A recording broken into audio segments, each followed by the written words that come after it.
சிம்மராசி அன்பர்களே, சூரிய பகவானை ஆட்சி வீடாக கொண்ட உங்களுக்கு மேச மனையில் இருக்கின்ற குரு பகவானால் வருகின்ற இந்த 90 நாட்களில் என்ன மாதிரியான ஒரு பாக்கியத்தை கொடுக்க போகிறார் அப்படிங்கிறது தான் டீட்டெயில பார்க்கும் பொழுது, அதாவது இந்த சிம்மராசி என்பவர்களுக்கு யோகத்தை தரக்கூடிய ஒரு கிரகம் அப்படின்னா அது குரு பகவான். அதாவது 5க்குரியவன் பூர்வ புண்ணிய ஸ்தானத்தின் அதிபதியான குரு பகவான் மேசமனையில அமர்ந்திருக்கக்கூடிய இந்த காலகட்டம். ஏன்னா இதுக்கு முன்னாடியும் கடந்த சில மாதங்களாக மேசமனையில் தான் குரு பகவான் இருந்தார். ஆனால் உங்களுக்கு ஒரு நல்ல பாக்கியத்தை தரலையே. ஏன் தரல? குரு ராகுவோட இணைவு பெற்றிருந்தார். அப்போ ராகுவனுடைய கிரகணத்துவமாக இருக்கின்ற காரணத்தால மிகப்பெரிய ஒரு ஒளியை உங்களுக்கு செலுத்த முடியலை. தடுமாறி கொண்டிருந்த குரு பகவான் அதன் பிறகு வக்ர நிலையில் இருந்தார். இப்போ இந்த 90 நாட்கள் பரிபூரணமாக பரிபூர்ண ஒளியுடன் உங்களுடைய பாக்கியஸ்தானத்தில் அமர்ந்து கொண்டு உங்களுடைய ராசியை பார்க்கிறார். அப்ப இதுவரைக்கும் உங்களுடைய எண்ணங்கள், செயல்கள், சிந்தனைகளில் எந்தெந்த தடையை கொடுத்து கொண்டிருந்தார்களோ அந்த தடையெல்லாம் விலகப் போகிறது.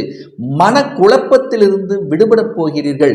தன்னம்பிக்கையுடன் செயல்படக்கூடிய ஒரு காலகட்டம் அப்படின்னு சொல்லணும். அப்போ ஒரு மனிதனுக்கு தன்னம்பிக்கை கிடைத்தாலே எதையும் சாதிக்கலாம், எதையும் செய்யலாம் என்கின்ற உத்வேகத்துடன் செயல்படக்கூடிய இந்த 90 நாட்களில் அனைத்தையும் சாதிக்கக்கூடிய ஒரு நல்ல பாக்கியத்தை கிடைக்கக்கூடிய ஒரு அற்புதமான ஒரு சூழ்நிலை உங்களுக்கு அமைகிறது. என பாக்யாதிபதி என்று சொல்லக்கூடிய செவ்வாய் பகவானும் உச்ச பலத்துடன் உங்களுக்கு இருக்க போகிறார். எங்க மகர மனையில அமரப் போகிறார். அந்த செவ்வாய் பகவான் இந்த 5/2/2024 இருந்து 14/3/2024 வரை மகர மனையில உச்ச பலத்துடன் அமர்ந்து கொண்டு தனது 4ஆம் பார்வையாக அந்த 9ஆம் இடத்தை பார்க்கிறார். அப்போ பாக்யஸ்தானத்தின் அதிபதியான செவ்வாய் பாக்யஸ்தானத்தை பார்க்கின்ற காரணத்தாலும் அந்த 9ஆம் இடமான இடத்துல குரு பகவான் அமர்ந்து கொண்டு தனது பாக்கிய பார்வையாக 5ஆம் இடமான பூர்வ புண்ணிய ஸ்தானத்தை பார்க்கின்ற காரணத்தால பூர்வீகத்தில் இருந்து வந்த அத்தனை பிரச்சனைகளும் விலகக்கூடிய ஒரு நல்ல காலகட்டம். சகோதர சகோதரிகளுக்கு இருந்து வந்த பிரச்சனைகள், பாக பிரச்சனைகள், ஒரு கோர்ட்டு வழக்கு, வம்பு, இந்த மாதிரியான விஷயத்தில் அலைச்சல் திருச்சலோட இருந்த இந்த சிம்மராசி என்பர்கள் அதிலிருந்து விடுபட்டு, அதாவது உங்க பூர்வீகத்தில் இருந்து வந்த அத்தனை விஷயங்களும் விலகக்கூடிய ஒரு நல்ல காலமாக உங்களுக்கு தென்படுகிறது. அப்போ அந்த 5ஆம் இடம் என்பது குழந்தைகள் ஸ்தானம் அல்லவா? அப்போ குழந்தை ஸ்தானம் சார்ந்த விஷயத்தில், அதாவது குழந்தைகளினுடைய நலன் சார்ந்த விஷயத்தில் ஒரு திருப்திகரமான தன்மை. இதுவரைக்கும் குழந்தைகளினுடைய நலனில் சின்ன சின்ன பிரச்சனை தொந்தரவாக இருந்தது. குழந்தைகள் உங்களுடைய பேச்சு கேட்காமல் இருந்தது. குழந்தைகளினுடைய விஷயத்தில் ஏதாவது ஒரு தொந்தரவு ஏற்படுத்தி கொண்டிருந்த இந்த சிம்மராசி என்பர்கள் அதிலிருந்து விடுபடக்கூடிய ஒரு நல்ல காலமாக உங்களுக்கு அமைகிறது. திருமணம் நடந்தேறியது 2 வருடங்கள் 3 வருடங்களானது. அந்த குழந்தை பேர் இல்லையே என்று ஏக்கத்தில் இருந்த இந்த சிம்மராசி அன்பர்களுக்கு இந்த 90 நாட்களில் உங்களுக்கு நிச்சயமாக குழந்தை சார்ந்த விஷயத்தில், குழந்தை பிறப்பு சம்பந்தப்பட்ட விஷயத்தில் ஒரு நல்ல செய்தியை கொடுக்குங்கிறதுல எந்தவித மாற்று கருத்தும் கிடையாது. என 5க்குரியவன் 5ஆம் இடத்தையே பார்க்கக்கூடிய ஒரு அற்புதமான செயல் இந்த காலகட்டத்தில் உங்களுக்கு இருக்கிறதுனால குழந்தை பிறப்பு என்பது 100% உங்களுக்கு சாத்தியமாக இருக்கிறது. 5ஆம் இடம் என்பது பதவியை தரக்கூடிய ஒரு இடம் அல்லவா? அப்போ கடந்த காலத்தில், கடந்த சில மாதங்களாக எனக்கு ஒரு பதவி உயர்வு கிடைக்கணும், ஆனால் ஏதாவது ஒரு ரூபத்தில் தடைப்பட்டு கொண்டிருந்தது, எதிரி தொல்லை இருந்தது, எனக்கு பதவியை கொடுக்க முடியாமல் அதை தடைப்படுத்தி கொண்டிருந்தார்கள் என்கின்ற நிலையெல்லாம் இப்ப மாறி உங்களுக்கு உங்களுடைய படித்த படிப்புக்கு ஏற்றவாறு உங்களுக்கு ப்ரமோஷன் கிடைக்கக்கூடிய ஒரு அற்புத காலமாக அமைகிறது.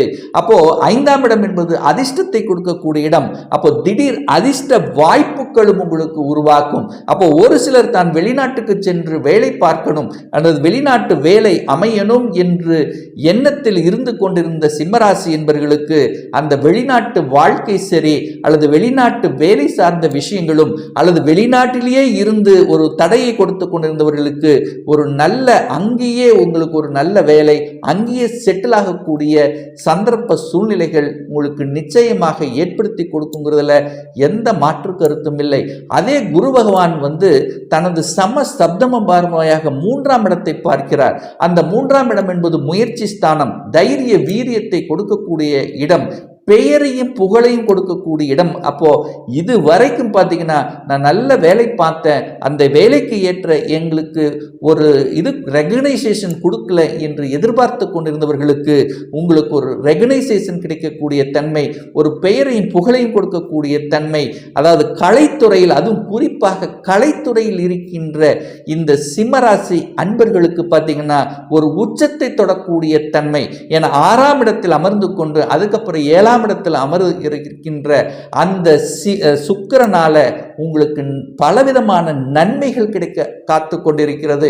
என 10ஆம் அதிபதி என்று சொல்லக்கூடிய அந்த சுக்கிரன் 6ஆம் இடத்திலும் 7ஆம் இடத்திலும் இருந்து கொண்டு அதற்கப்புறம் பார்த்தீங்கன்னா உங்க ராசியை பார்க்கக்கூடிய செயல், அதாவது அந்த குருவினுடைய பார்வையும் உங்க ராசியின் மீது பதிகிறது. அந்த சுக்கிரன் அதாவது கும்பத்துக்கு செல்லக்கூடிய அந்த காலகட்டம், அதாவது இந்த மார்ச் மாதத்தில் பார்த்தீங்கன்னா அந்த சுக்கிரனுடைய பார்வையும் உங்களுடைய ராசியின் மீது பதிகிறது. அப்போ 2 சுப கிரகங்களினுடைய பார்வை உங்க ராசியின் மீது பதிகின்ற காரணத்தால நீங்கள் தொட்டது எல்லாமே ஜெயிக்கக்கூடிய தன்மை, எதையெல்லாம் தடைபட்டு கொண்டிருந்ததோ அந்த தடைகள் எல்லாம் விளக்கக்கூடிய ஒரு நல்ல காலகட்டமாக உங்களுக்கு அமையும்ங்கிறதுல எந்தவித மாற்று கருத்தும் இல்லை. அந்த சுக்கிரனுடைய காரகத்துவம் என்று சொல்லக்கூடிய கலை சம்பந்தப்பட்ட தன்மைகள் அல்லது பெண்கள் சார்ந்த விஷயத்தில் இருந்து வந்த பிரச்சனைகள், அதே சமயத்தில் பெண்கள் சம்பந்தப்பட்ட துறையில் இருக்கின்றவர்களுக்கும் ஒரு வளர்ச்சியை கொடுக்கக்கூடிய ஒரு நல்ல காலகட்டமாக அமைகிறது. கலை சார்ந்த விஷயங்கள், அழகுத்துறை சம்பந்தப்பட்ட விஷயங்கள், உணவு சம்பந்தப்பட்ட துறையில் இருப்பவர்களுக்கும் வளர்ச்சியை காணக்கூடிய ஒரு நல்ல காலகட்டமாக அமைகிறது. அதே சமயத்தில் சொல்லிக் கொடுத்தல், போதனைகளை செய்வது, சட்டம், நீதித்துறை, வங்கியில் பணியாற்றி கொண்டிருக்கின்ற இந்த சிம்மராசி என்பர்கள் நீங்கள் எதிர்பார்த்த மாதிரி உங்களுக்கு நற்பலனை கொடுக்கக்கூடிய ஒரு நல்ல காலகட்டமாக அமைகிறது. தன்னுடைய புத்தி அறிவை வச்சு செய்யக்கூடிய அனைத்து தொழில்கள் மூலமாகவும் உயர்வு கிடைக்கக்கூடிய தன்மை.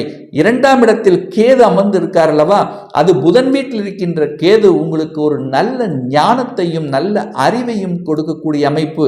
ஆனா என்ன, உங்களுடைய குடும்பம் சார்ந்த விஷயத்தில் 3ஆம் நபர்களினுடைய அந்த குறுக்கீடு உங்க குடும்ப விஷயத்தில் வராமல் இருப்பதும், நீங்க உங்க மற்றவர்கள் குடும்ப விஷயத்தில் தலையிடாமல் இருந்து விட்டாலே உங்களுக்கு நல்லது செய்யக்கூடிய அமைப்பு. ஒரு சிலருக்கு பார்த்தீங்கன்னா அந்த அசையும் அசையா சொத்துக்கள் சார்ந்த விஷயத்தில் ஒரு நல்ல அனுகூல மேன்மையை தரக்கூடிய அமைப்பு, அதாவது வீட்டுக்கு தேவையான பொருள்களை வாங்கி மகிழக்கூடிய தன்மையும், ஒரு சிலர் தன்னுடைய சொந்த அதாவது இடத்துல ஒரு வீடு கட்டக்கூடிய யோகமும் அல்லது கட்டின வீட்டை வாங்கக்கூடிய யோகமும் அல்லது ஒரு வங்கியில அப்ளை பண்ணி கடன் வாங்கி அதன் மூலமாக விரிவுபடுத்துவது போன்ற தன்மையும் உங்களுக்கு சிறப்பாக இருக்கிறது. மனைவி அல்லது கணவன் சார்ந்த விஷயம் 2 பேரும் சேர்ந்து அல்லது ஒரு தொழிலை ஆரம்பிக்கணும் என்கின்ற எண்ண ஓட்டங்களும் இந்த காலகட்டம் உங்களுக்கு அமையக்கூடிய வாய்ப்புகள், அதாவது இதுவரைக்கும் நான் வேலை பார்த்தேன், இனி நான் ஒரு சொந்த தொழிலை செய்யலாமே என்கின்ற எண்ணங்கள் உங்களுக்கு நிச்சயமாக வரக்கூடிய ஒரு காலகட்டமாக அமைகிறது. ஸோ ஆக மொத்தம் பார்க்கும் பொழுது ஒரு நல்ல பாக்கியத்தை தரக்கூடிய ஒரு காலகட்டம். என்ன பாக்கியம்? தனம் பிரச்சனையாக இருந்ததா, பணம் சார்ந்த விஷயத்தில் பிரச்சனையாக இருந்ததா, தொழில் சார்ந்த விஷயத்தில் பிரச்சனையாக இருந்ததா, அது எல்லாமே களைத்தெறித்தப்பட்டு ஒரு நல்ல ஸ்ட்ராட்டஜிக் பிளான் வகுத்து திறம்பட செய்து தனத்தை பெருக்கிக் கொள்ளக்கூடிய ஒரு காலகட்டமாகவும், அதே சமயத்தில் தகப்பன் மூலமாக நன்மை பெறக்கூடிய, அதாவது உங்களுடைய பூர்வீகம் சார்ந்த விஷயத்தில் நன்மை பெறக்கூடிய தன்மையும், வெளிநாட்டு யோகங்கள் சார்ந்த விஷயம், ஒரு சிலர் ரிசர்ச் சம்பந்தப்பட்ட துறையில் இருப்பவர்களுக்கு அதன் மூலமாக அனுகூல வாய்ப்புகள் தரக்கூடிய அமைப்பும், குழந்தை செல்வம் சார்ந்த விஷயத்தில் நல்ல அனுகூல மேன்மையும், படிப்பு சார்ந்த விஷயங்களும் உங்களுக்கு திருப்திகரமாக இருக்கக்கூடிய ஒரு நல்ல படிப்பு படிக்கக்கூடிய வாய்ப்புகள், அது வெளிநாட்டு சென்று படிக்கக்கூடிய யோகங்களும் இந்த காலகட்டம் உங்களுக்கு சிறப்பாக இருக்குங்கிறத உறுதியாக இந்த சிம்ம ராசினருக்கு சொல்லலாம்.